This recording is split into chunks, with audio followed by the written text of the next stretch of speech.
John Cooper Kenefick. John Kenefick built his life around railroads. From an early age, he wanted only to be a railroader. He graduated from Princeton University with a degree in mechanical engineering and immediately joined the Navy to serve in World War II. When he returned home in 1946, his first civilian job was in the New York Central Railroad's Buffalo, New York roundhouse. Over the course of his railroad career, Kenefick worked for 4 railroads serving as machinist helper, mechanical draftsman, brakeman, track worker, train master, and division superintendent before joining senior management.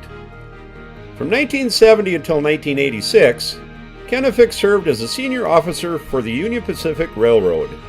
Under his supervision, track mileage and gross tonnage miles doubled, income tripled, and revenue increased 5-fold. Kenefick guided the railroad through deregulation, computerization, and into the age of railroad megamergers. He revolutionized rail service for automobiles, coal, and container freight, and was the driving force behind Union Pacific's mergers with Missouri Pacific, Western Pacific, and the Missouri, Kansas, Texas railroads.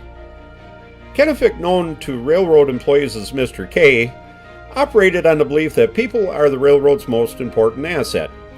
His commitment to employees led to the Union Pacific's first human resources department, which quickly developed recruiting programs, training programs, and management track opportunities under his guidance.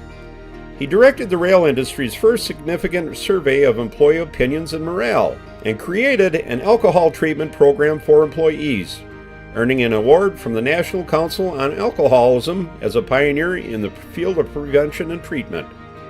Kenefick lived his words. Any company has a certain amount of civic and corporate responsibility. He served on philanthropic boards in Omaha and nationally, and earned numerous awards for his commitment to the citizens of Omaha. Most recently, the contributions of John and his wife, Hanny, played a significant role in bringing the dream of Omaha's botanical garden to fruition.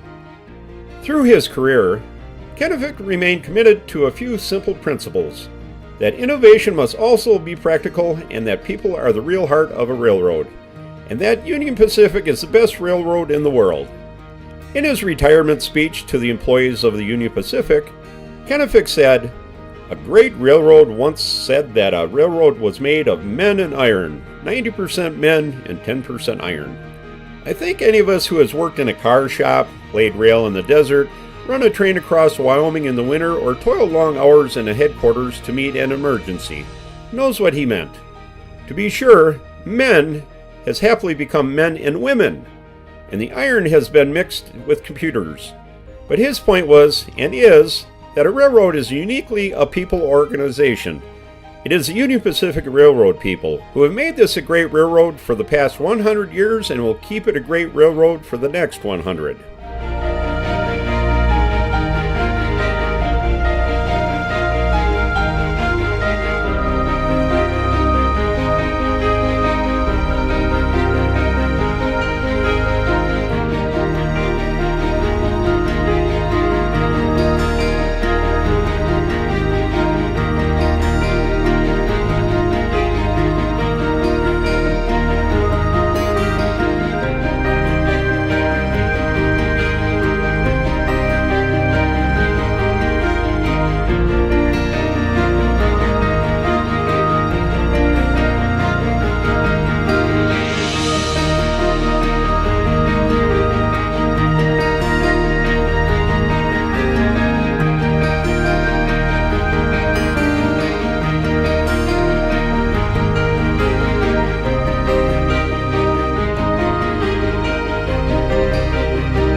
Kenefick Park. At the top of this hill stand 2 of the largest locomotives ever built. The Bigboy steam locomotive and the Centennial diesel locomotive were brought here to honor one of Union Pacific's greatest leaders, John Cooper Kenefick, who served as the railroad senior officer from 1970 until 1986. During that time, he brought a new era to the Union Pacific, ushering in federal deregulation of the rail industry, computerization and modernization of rail operations, and mergers that more than doubled the size of Union Pacific. Kenefick set the railroad on the path of corporate citizenship that continues to benefit the city of Omaha and the thousands of communities Union Pacific serves. Bigboy and Centennial, 230 feet of locomotive with a combined weight of nearly 2 million pounds, frame a spectacular overlook of the Missouri River Valley. The park serves as a tribute to a man whose leadership, integrity, and generosity moved a railroad into the 21st century and helped shape the vibrant city that Omaha is today. In 1868, Omaha won a hotly contested battle for the site of the Union Pacific's Missouri River Bridge as an anchor for the bridge that united America's east and west. Omaha secured its status as the region's largest city. The bridge was completed in 1872, and ever since, people and goods have headed out west or back east through Omaha. The bridge, modernized since 1872 and still a key component of Union Pacific's transcontinental route, crosses the river toward Omaha between Iowa's two riverside hotels. President Lincoln established the eastern terminus of the railroad as the eastern boundary of the Missouri River directly across from Omaha City. On December 3, 1863, Union Pacific turned the first shovel of dirt at Omaha's Ferry Landing, about 2 miles north of here, what is now Q West Center, Omaha. The Civil War consumed investors, supplies, and laborers, preventing real progress until 1865. The start of the rail construction brought business and immigrants to Omaha in unprecedented numbers. Ferries and steamboats arrived daily, bringing workers and supplies for the railroad as well as for shops, homes, hotels, and other establishments. Omaha's population grew 300% between 1865 and 1871. Its warehouses and markets flourished as the city became a conduit for goods and people headed by rail for the great American West. The Bigboy, Locomotive 4023, built in November of 1944, was one of 25 famous Bigboy type articulated locomotives. They were designed in Omaha by Union Pacific's mechanical officer Otto Jabelman and his engineering team to support the nation's entry into World War II. Built for speed, the coal-burning, stoker-fired Bigboys guaranteed Union Pacific's status as the nation's fastest railroad. They primarily hauled heavy eastbound freight trains between Ogden, Utah and Green River, Wyoming, over a 1.14% grade. Referred to as the 4884 for the locomotive's wheel configuration, the Bigboy was lauded in the industry and press as the most powerful, heaviest, and longest steam locomotive ever built. Despite a running weight of 1.25 million pounds, the Bigboy had pulling power equal to 7,000 horsepower at its 70 miles per hour design speed. American Locomotive Company in Schenectady, New York, built the first 20 Bigboys in 1941. Locomotive 4023 was one of 5 additional Bigboys built in 1944 under government authority in preparation for increased rail traffic due to the shift from European to Pacific War operations. After the war, these locomotives eventually surpassed the Bigboys. In their final days, they ran between Cheyenne and Laramie over Wyoming's famous Sherman Hill. The last run of 4023 was July 20th, 1959.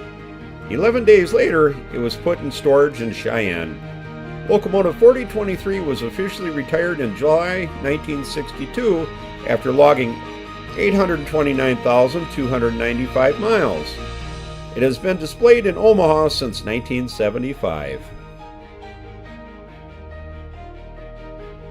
The Centennial, locomotive number 6900, was one of 47 DDA 40X locomotives built by the Electromotive Division of General Motors exclusively for the Union Pacific and according to Union Pacific specifications. These Centennial locomotives were built in 1969 when the Union Pacific was celebrating the 100th anniversary of the driving of the Golden Spike to complete the nation's first transcontinental railroad. The 6,600 horsepower Centennials, designed when the tonnage of freight trains were increasing dramatically, were built to carry heavier loads farther, faster, and with less maintenance. They are the world's largest single-unit diesel locomotives, requiring 4-axle trucks to distribute their weight within track loading limits. Powered by 2 diesel engines, Centennials could reach 85 miles per hour on level track. Power was transmitted to the wheels through 8 electric traction motors, one for each set of wheels. The Centennials hauled freight throughout the Union Pacific system from 1969 until 1984. Locomotive number 6900 was the first Centennial produced. It left Omaha on its first run in May 1969, bound for Ogden, Utah in the celebration of the 100th anniversary of the Golden Spike. It was retired after logging nearly 2 million operating miles. The last operating Centennial locomotive, number 6936, continued to operate as part of Union Pacific's heritage fleet.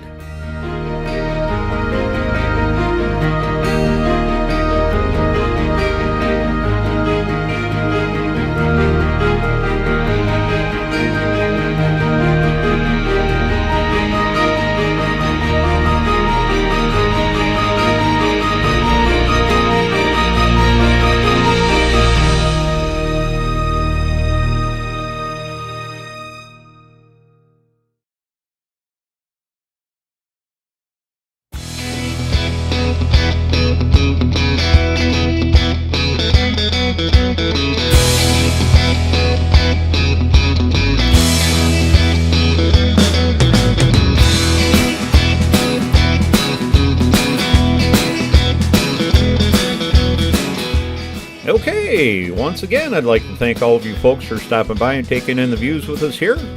Just a little reminder, I will be including direct links and information down in the video description located directly below this video. Until next time, have a good day, everybody. Bye-bye.